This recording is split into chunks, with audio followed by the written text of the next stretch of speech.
begin from the any intent of any policy or any scheme or any act begins with the financial allocation for it. And we can look at the budget, and I'm not going way back, but this is primarily it's a trend in budgetary allocations roughly from 15. The figures that are available for us to see here are only relation to the current allocations and sometimes a couple of years earlier. But you see that the budgetary allocations as a percentage of total state budget has always been on a decrease.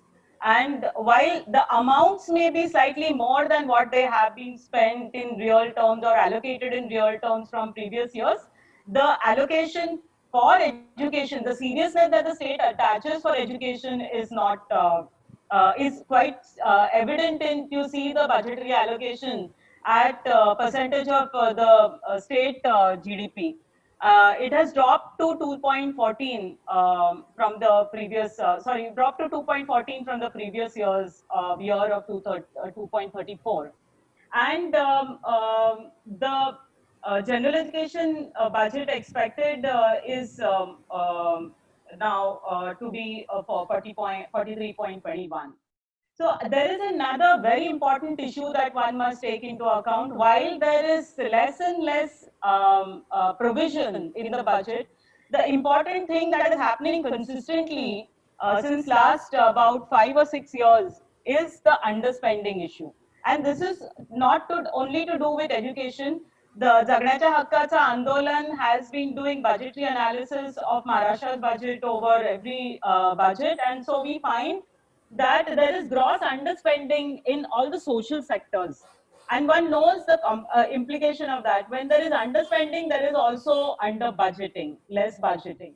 So this is one of the key issues that one needs to look into. In context of this, we are going to look at, so the seriousness of what the state allocates, only 2.14 out of the entire GDSP, one can see the seriousness that the state allocates to education. We look primarily at issues that concern us in the field of school education, but we obviously link them with higher education. And this is primarily because one has to see education as a continuum, right from early childhood to higher education. Just as the middle class and the better of children have the right to education for whatever they may seek to, all the children in the country must have equal right. And without pre-primary education, primary education delivery is not quality. Without good quality primary education, you cannot reach higher education. You cannot even access provisions like reservation. And most importantly, it's only in higher education that knowledge creation happens. The change in the dynamics and the dialogue of development, the perspectives of society and education develop. And it's because of that, this continuum has to be available for each and every child in the country. So with this perspective, UCL is looking at education in COVID times in Maharashtra. Again, a quick look at the early childhood education care budget and about which goes primarily to ICDS. It is provided for both by the center as well as the state. There's been a decline specifically from 2016, and the decline has been as enormous as 30%. Um, Again, within that, you can see that 31% of budget is unspent just around the closing of the financial year. And you might recall many times around January and February, Anganwadi workers come to Azad Maidan or wherever they are and raise their voice for increasing the budget, because the implication is not only on their salaries, but the implication is on various programs that are run under the ICDS scheme. And the argument here quickly that I would like to make is that the ICDS scheme is the largest such welfare program in the world. It's touted as thus, but it's just a program. It's not a right. It's a right that is denied to children between 0 to 6. And it has very deep implications on inequalities, health, and poverty and gender. So during COVID, what has happened is that the Anganwadi workers weigh children, they track their health status, and according to that, a lot of measures are undertaken to prevent malnutrition. So because of the lockdown that started in 20 on the 23rd of March, suddenly Anganwadis were closed, and then the ICDS department discovered, the Women and Child department discovered that children weren't weighed, and this also happened because the health people in health sector, doctors pointed to that, and so they issued circulars to weigh children and identify children who are malnourished, both medium and severely malnourished children. Identify them, and unless and until they're identified, provisions for their nutrition support, the extra additional nutrition they need, or any health checkup need, any remedies that to be undertaken is not being done. And despite the circular, it has not been possible, primarily because I see ECC lies in is an unregulated kind of a domain. There is no law to protect this sector. The other thing that has happened, sorry, I just go back to this, and the other thing that has happened here is that because of lack of tracing of children, there is always a chance of children either dying or children falling prey to illness which can be prevented. And when we talk about disability, this is one of the largest, very, very, very important issues. If children's health is not checked at the earlier stage, then a lot of children who otherwise will not be fall into the category of disabled will then have some disabilities, either learning disabilities or other physical issues. As far as the ECC sector itself is concerned, there is no law. It's an unregulatory domain. And the Balwadis and a lot of pre-primary schools that are attached to private schools soon started online classes in in June. The government, understanding the pitfalls of online education, particularly for this very young age group, issued circulars asking the schools to desist from running such classes or charging fees, because the parents brought this up to the government. But schools approached the High Court, and the High Court ruled in the parents' favor by compelling the government to modify the circular and limit the online hours to 30 minutes. So this is the issue in ECC sector, the second one, where the private players are running schools and balwadis and creches. I mean, they range from multinational companies to small balwadis and busties. Now we come to schools, and first we come to government schools, which are the largest network of schools across the country, across the state.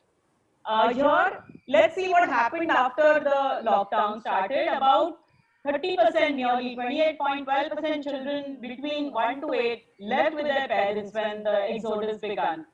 Children who are less in number in the BMC schools, again, 1/3 of them left with the parents.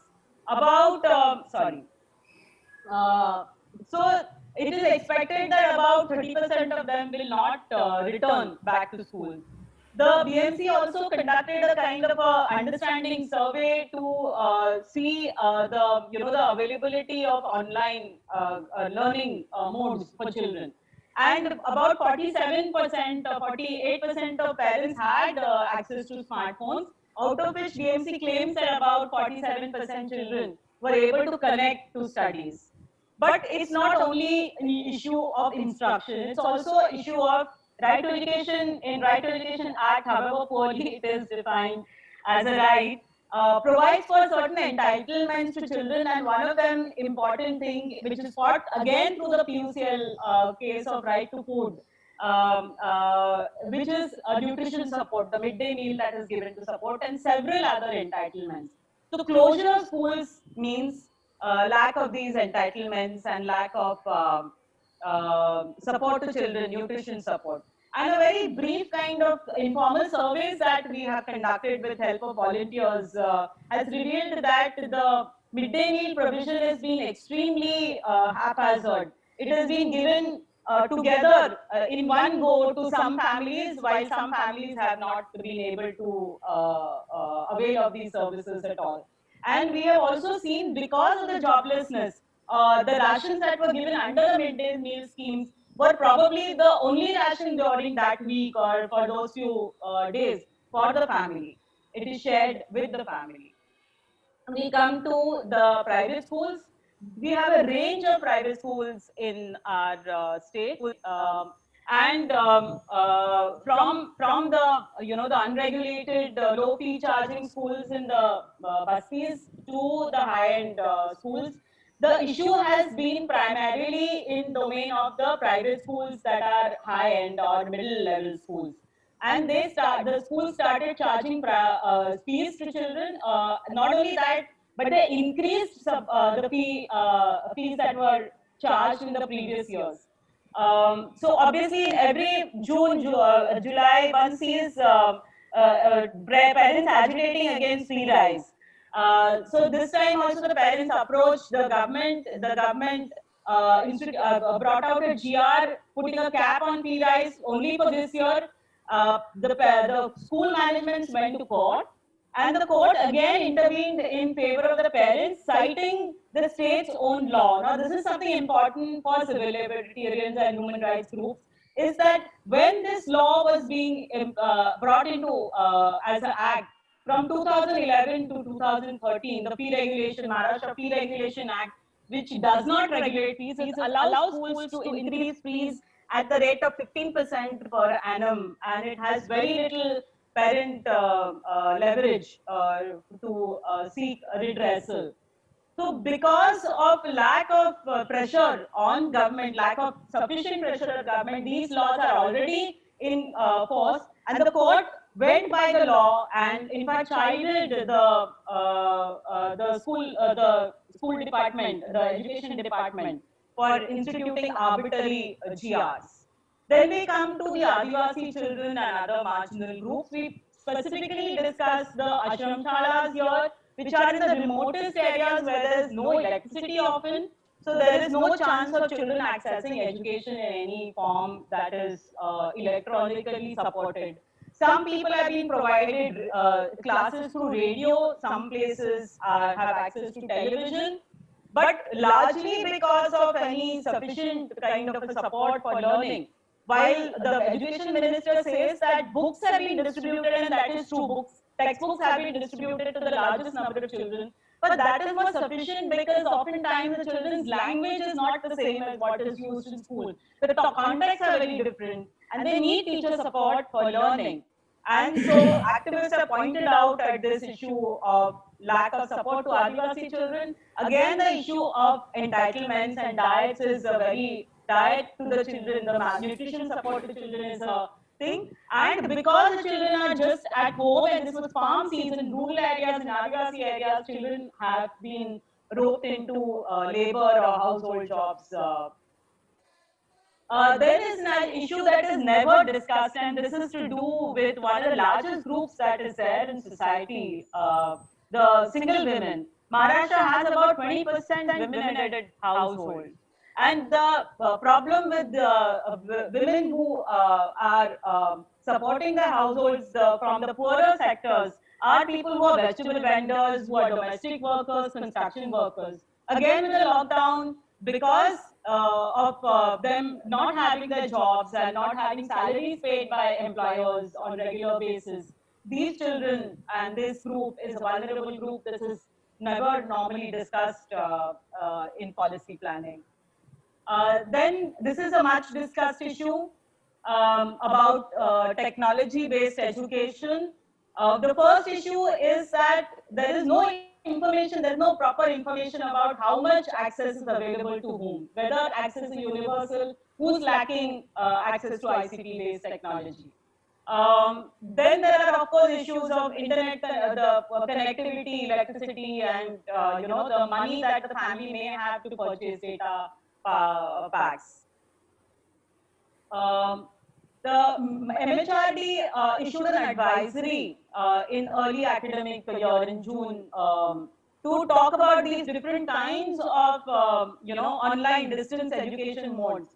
And if you see very carefully, there is one that is fully synchronous online classes where you and I are talking just now with dedicated kind of teacher and student discussions and all that. I mean, there's doubt about that, but synchronous classes that kind of mimic the classroom, and they are somewhat, in a pedagogy kind of a technological pedagogy content mode. They are acceptable in that sense in the TPAC framework.